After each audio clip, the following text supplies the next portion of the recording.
પરમાત્માની આરાધના અને સાધના કરવામાં સૌથી પહેલો રૂલ છે પ્રસન્ન ચિત્ત.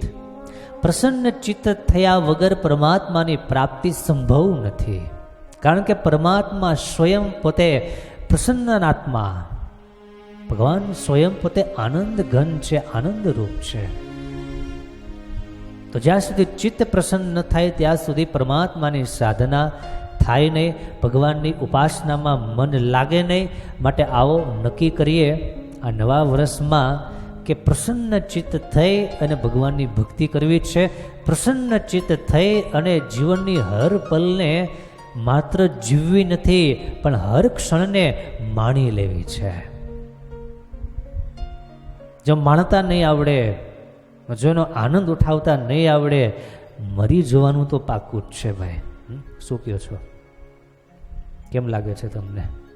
પાક્કું જ છે. એ આપણને સારું લાગે તોય ભલે, ન સારું લાગે તોય ભલે, પણ એ વાત પાક્કી કન્ફર્મ છે. તો આવો દુઃખી થઈને જીવવા કરતાં આનંદથી જીવન જીવીએ. પ્રેમાનંદજી મહારાજની બહુ સરસ વાત મને ગમે.